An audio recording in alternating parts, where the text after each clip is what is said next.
Is Ryan Reynolds on his way to becoming a billionaire? The number of billionaires who had their start in show business is rather short. From publicly available information, there are less than 20 individuals with a net worth of more than $1 billion, who are popular either from music, acting and directing, or athleticism. We're talking of people like Michael Jordan, Oprah Winfrey, Paul McCartney, Rihanna, George Lucas, Kim Kardashian, Kylie Jenner, and a few others. It's a very small and exclusive club. Many of them have joined this exclusive club in the last decade, and as this decade gets properly underway, we can see glimpses of potential future billionaires from the celebrity pool. Ryan Reynolds is a promising candidate, owing to business moves he has made in the past few years. The latest was the news that T-Mobile will be buying Reynolds-backed Mint Mobile. Mint Mobile is a wireless carrier, but more specifically a mobile virtual network operator, or MVNO. In a nutshell, an MVNO is a wireless service provider that does not actually own the wireless network infrastructure over which it provides services to its customers. So what they do is enter into a business agreement with a mobile network operator to buy bulk access to the network at wholesale rates. They then do all the marketing legwork, sell their services to the masses, and in most cases, MVNOs are completely decoupled from the main network operator in everything but the network itself. This means they have a separate billing system, customer service system, and marketing. There are dozens of MVNOs in America, including familiar names like Google Fi, Xfinity Mobile, Boost Mobile, Ting, Spectrum Mobile, Cricket, and many more. The Mint transaction was worth $1.35 billion. Before the sale, Ryan Reynolds owned 25% of Mint Mobile, which means he earned approximately $300 million from the deal in cash and stock. It's a big payday, and sure, he worked for it. Known for his quick wit and charming personality, the actor was a very valuable addition to Mint, and is frankly the only reason millions of Americans have ever even heard of it. He brought his unique brand of humor to the company's marketing campaigns, injecting some much-needed levity into the often stodgy world of wireless carriers. His massive social media following, now approaching 100 million across platforms, played a big part in spreading the message. And it worked. According to research estimates, Mint Mobile's digital audience grew 45% year over year in 2022. By comparison, T-Mobile only saw a 12% growth rate in that same period, while Verizon was far worse, posting a 5% decline. Mint was ranked as the fastest growing mobile service provider in the United States, despite only being founded in 2016. In an interview, Reynolds revealed that he had been a Mint Mobile customer for several years before becoming an owner. He was impressed with the quality of service and the affordable prices, and saw an opportunity to make a positive impact on the industry. And this is the same way he approaches all his major investments. Unlike most wealthy people, he doesn't treat investments as a passive money-grabbing opportunity. He doesn't put his money on just about anything, but rather carefully selects opportunities, and then continues to be actively involved until the product is widely successful. Mint may be the latest in Reynolds' road to becoming a billionaire, but it's perhaps not his best-known investment. That title goes to Aviation Gin. It's the one product in his portfolio that he has pushed the hardest. There isn't a new Ryan Reynolds movie that doesn't include an Aviation Gin product placement.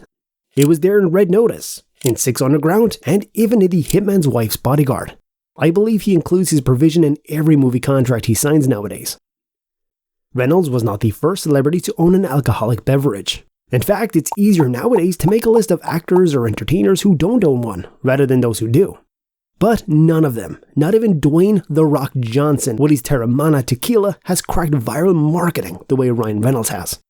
His involvement with Aviation Gin started in 2018, when he bought an unspecified minority stake in the small Portland-based distillery. Like Mint Mobile, he used and liked the product first, before making a go at it. As he tells the story, he was shooting a movie in Vancouver in 2017, and he was served the best Negroni he had ever had in his life. 8 shots later, he gathered the courage to ask what exactly he was drinking, and there he was introduced to Aviation Gin. Despite admitting that he really knew nothing about gin, the actor has done a pretty good job in that department. His purchase and subsequent viral social media marketing antics catapulted Aviation Gin to a 1.3% market share in the United States in 2020, which is saying something owing to the heavily saturated market. There are over 700 gin brands in the United States and over 5,500 worldwide. Before he bought Aviation, the company was selling about 15,000 cases annually. In 2019, Aviation sold 96,000 cases, representing an over 540% jump in sales. Reynolds was directly responsible for most of this growth. It's videos like this that have propelled Ryan Reynolds to be the king of viral marketing. You know, people come up to me all the time and they say, "What makes Aviation Gin so delicious?" Most of the time I run away because non-celebrities frighten me. And today I've asked my own mom to help me raise a glass to mothers everywhere with a special cocktail called Mother's Ruin Punch. It's Father's Day, but if you don't mind, we're gonna celebrate with the mother of all cocktails, the vasectomy. And in the process, made him filthy rich. The actor no longer owns Aviation Gin, having sold it to spirits giant Diageo for $610 million in 2020. However, he still remains in a creative role. Since his ownership stake was not public, it is unknown how much he made from the transaction, but I think it's fair to say that it was probably a lot. One investment that will not be making Reynolds millions anytime soon is Wrexham FC, a 5th Division football club in Wales. The Green Lantern actor, alongside his friend and fellow actor, Rob McElhenney, brought the club in 2021 and have quite literally breathed new life into it. This is what I mean. Between 2014 and 2020, Wrexham FC finished the season on average at position 11. The first full season with Reynolds as the owner, the club finished at number 2.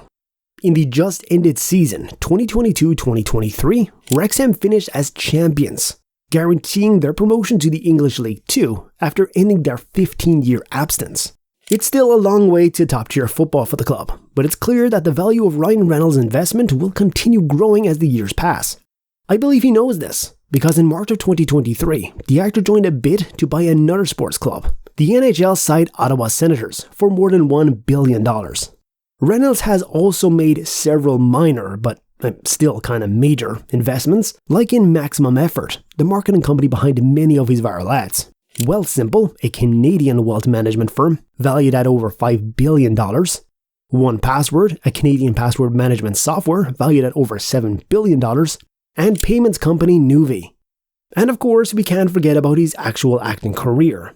I don't know if you've noticed it, but the Canadian is absolutely killing it these days on the screen. Since 2018 or thereabout, Reynolds has been the star of several blockbusters, including 6 Underground, The Hitman's Wife's Bodyguard, Free Guy, Red Notice, Spirited, and The Atom Project. And we've not even mentioned his recurring role as Deadpool. His estimated salary per movie is at least $20 million. Apple TV Plus paid him $30 million for his role in Spirited. You can bet he's making a lot of money from Deadpool. In 2020 alone, he made $71.5 million from his roles according to Forbes. While acting fees alone won't make him a billionaire, they'll certainly play a key part. He's only 46 years old and on high demand. Conservative estimates put his net worth at $350 million, but I believe he is potentially much richer than that. I mean, $350 million is just about how much he made from the Mint sale alone. Whatever his actual net worth is today, I strongly believe it will exceed $1 billion before the end of this decade. But what do you think?